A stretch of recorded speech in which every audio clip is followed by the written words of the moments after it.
you today? Good. Healthy greeting for us. Oke, anak-anak, hari ini kita akan kembali belajar tematik. Tema 8, subtema 3, pembelajaran 1 dan 2. Sebelum kita belajar, Ibu harap anak-anak sudah mandi, sarapan, absensi kelas. Jika anak-anak ada yang berhalangan seperti sakit, izin, mohon anak-anak atau mama dan papa menghubungi wali kelasnya masing-masing. Setelah itu, sebelum belajar, anak-anak Ibu harapkan berdoa terlebih dahulu, lalu membuka materi, mempersiapkan buku-bukunya. Setelah itu, anak-anak silakan berdoa kembali sesudah belajar dan mengerjakan tugas-tugas yang sudah Ibu berikan. Begitu ya anak-anak, selamat belajar untuk pembelajaran hari ini. Nah anak-anak, sekarang kita akan masuk ke pembelajaran tema 8, subtema 3. Nah untuk itu anak-anak silakan membuka pembelajaran atau buku cetaknya halaman 104. Kita mulai ya. Nah, di halaman 104 anak-anak coba amati percakapan antara guru dan Siti. Ya, percakapan antara guru dan Siti. Nah, Siti bertanya kepada ibu guru, "Mengapa kita tidak boleh mengeluarkan anggota badan melalui jendela, Bu?"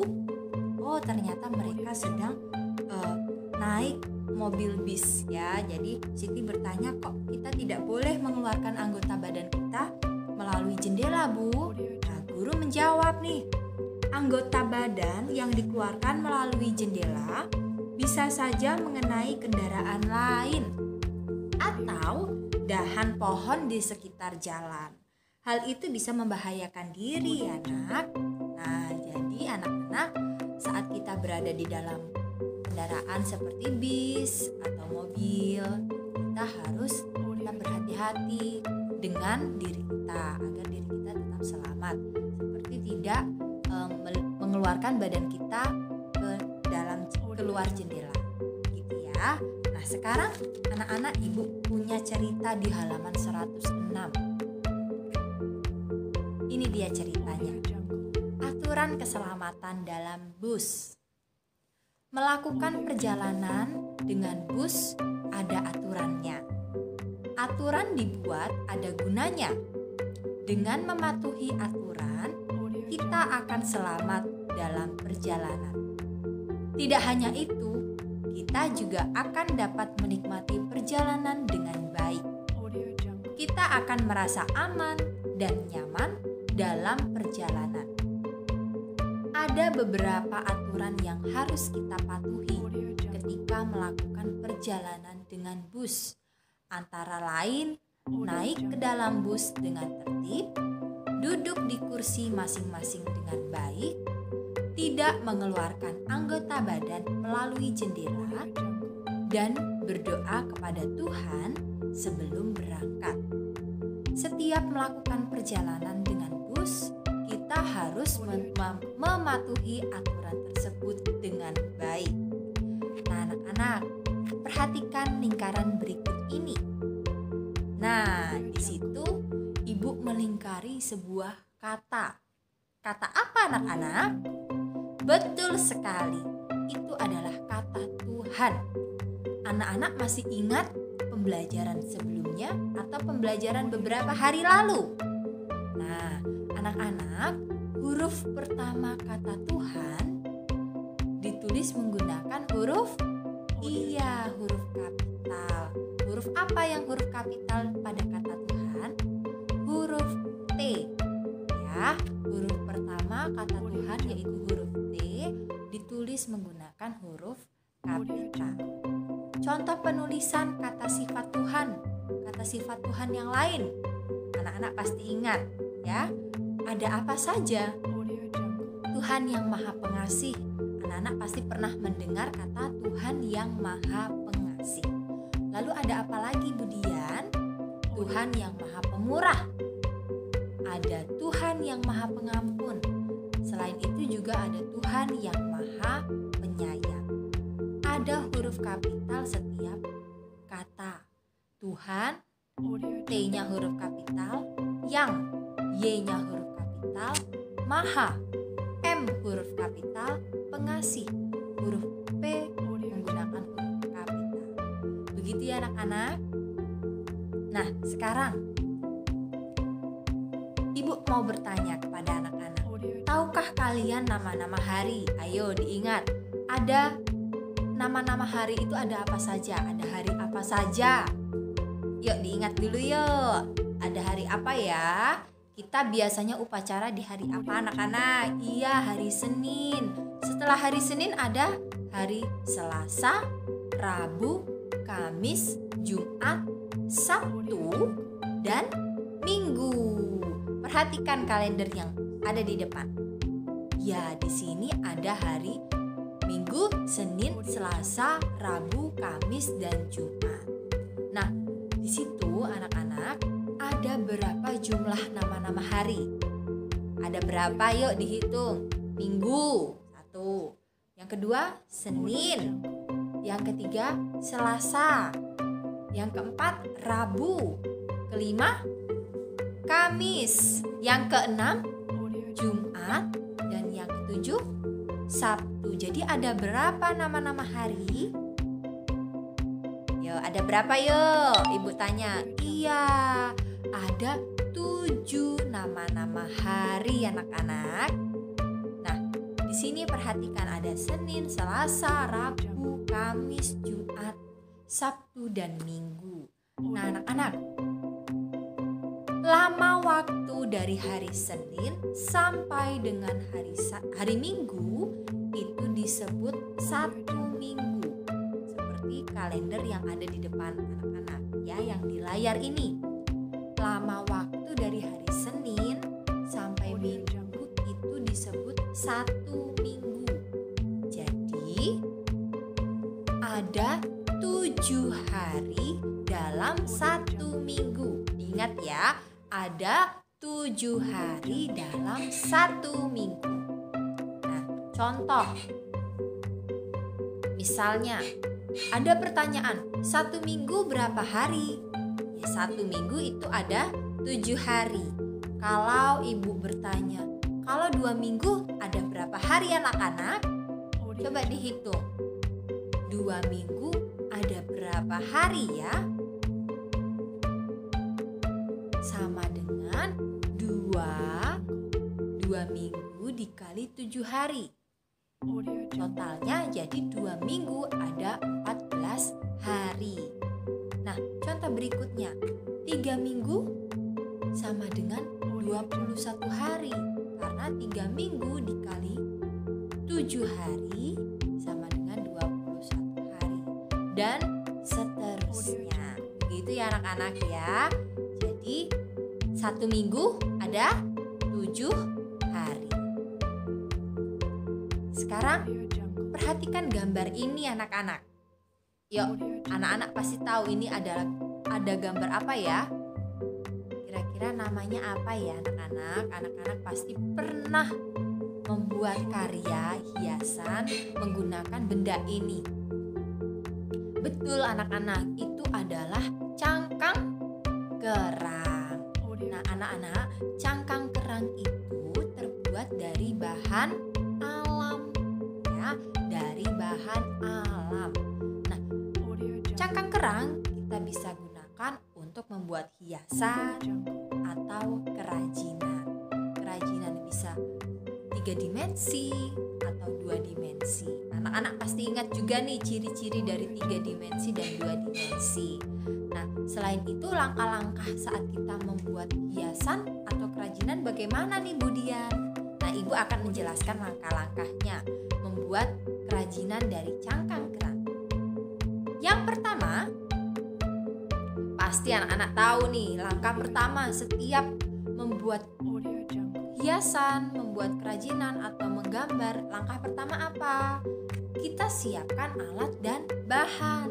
Alat dan bahannya di sini misalnya ada kulit kerang, kain flanel, kertas, lem, bingkai, lalu ada gunting, pensil, dan penghapus. Ini adalah alat dan bahan saat kita membuat hiasan cangkang kerang. Boleh alat dan bahannya boleh diganti dengan yang lain. Langkah kedua adalah kira-kira apa?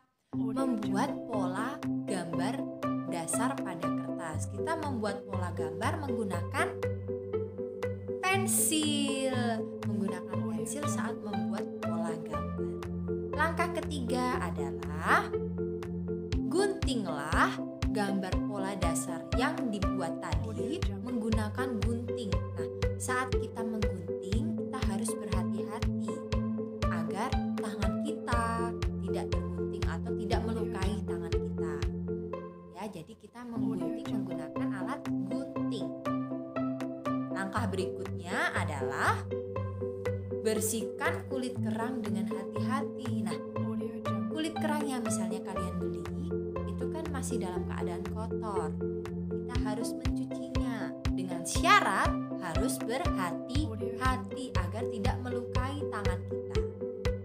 Langkah berikutnya adalah tempelkan kulit kerang tadi menggunakan lem pada gambar dasar yang telah dibuat seperti gambar berikut ini. Kita menempelkan kerang tadi menggunakan lem.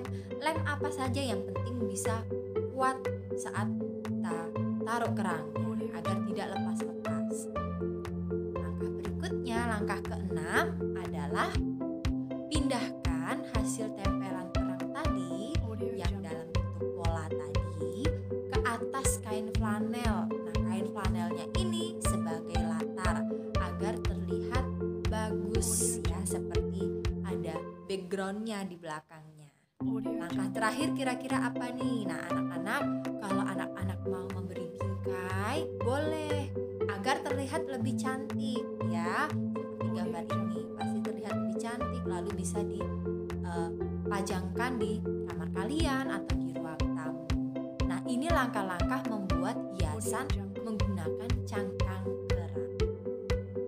Nah, anak-anak, Ibu Dian punya cerita nih, judulnya adalah Lomba Jalan dan Lari di Pantai Kukup. Anak-anak pernah mendengar Pantai Kukup itu berada di mana?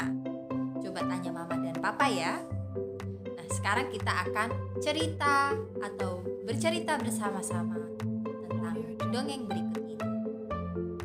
Aku dan teman-teman senang sekali bermain di Pantai Kukup. Aku dan teman-teman mengadakan lomba lari dan jalan. Bu Guru memandu perlombaan. Bu Guru membagi siswa-siswa menjadi 5 kelompok. Setiap kelompok terdiri dari 5 anak. Perlombaan dilakukan 2 tahap. Tahap pertama, kelompok pertama akan bermain pada urutan pertama. Kelompok kedua akan bermain pada urutan kedua. Begitu seterusnya, hingga semua kelompok bermain. Tahap kedua, pemenang lomba tahap pertama melakukan lomba lagi. Setiap kelompok diambil 1 anak sebagai pemenang. Setiap kelompok mulai bermain saat juri memberi aba-aba. Saat juri memberi aba-aba, peserta langsung lari. Peserta tercepat sampai garis akhir sebagai pemenangnya.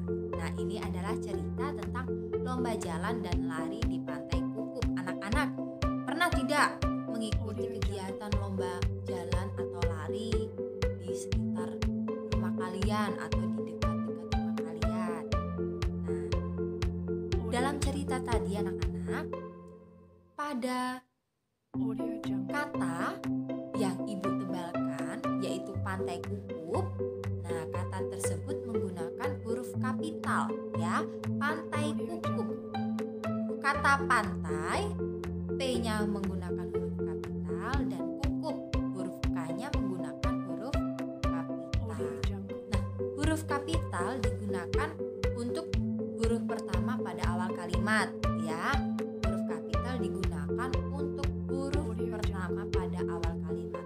Selain itu, anak-anak juga digunakan sebagai huruf pertama nama tempat, lalu nama kota, provinsi atau negara. Jadi kalau anak-anak mau menuliskan nama tempat seperti Pantai Kuku, Pantai Berkas, Pantai Panjang, atau Bengkulu Indah Mall, lalu nama kota misalnya Bengkulu, Lampung, Palembang. Kalau provinsi misal Provinsi Sumatera, Jawa. Nah, negara ada negara Indonesia, Amerika Serikat, dan lain-lain. Nah, saat kalian menggunakan nama tempat, menuliskan nama tempat, kota, provinsi, negara, Ibu harapkan anak-anak harus menggunakan huruf kapital pada huruf pertamanya, ya.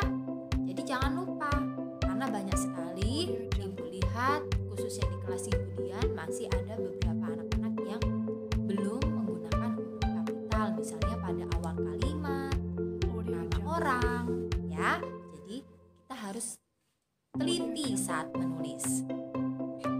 Nah, anak-anak, tadi dalam cerita tadi juga dikatakan ada kegiatan lomba lari dan jalan. Apa sih itu lari? Apa sih itu jalan? Kita akan mengetahuinya. Lari itu adalah mengayunkan kaki ke depan secara bergantian dengan cepat. Jadi kalau kita berlari, kita ayunkan kaki kita bergantian dengan cepat. Pada saat kita lari, langkah kaki juga lebih tinggi, ya, seperti anak-anak lari biasanya gitu, ya. Nah, lalu kalau jalan itu apa pengertiannya? Jalan itu berarti melangkahkan kaki ke depan secara bergantian, tetapi tidak perlu cepat-cepat. Nah, pada saat jalan, pandangan lurus ke depan, lalu tangan berada di samping. Nah, saat kaki dilangkahkan, tangan ikut melenggangkan atau diayunkan. Jadi pada saat kita berjalan, tangan juga ikut diayunkan atau dilenggangkan, ya. Kalau kita belum jalan, ya tangan kita di samping, lalu pandangan kita harus ke depan. Nah, gambarnya seperti ini contohnya. Ini yang sebelah kiri adalah contoh dari saat kita berlari. Lalu sebelah kanan contoh dari gerak berjalan. Nah, setelah ini anak-anak boleh nih mencoba gerak berlari lalu gerak berjalan. Begitu ya anak-anak ya pembelajaran kita pada hari ini. Nah, terima kasih anak-anak sudah mengikuti pembelajaran di hari Jumat. Halo anak-anak, bagaimana pembelajaran hari ini? Pasti luar biasa ya. Nah anak-anak, setelah ini ada tugas yang akan Ibu berikan. Anak-anak jangan lupa mengumpulkan tugasnya tepat waktu. Tugas hari ini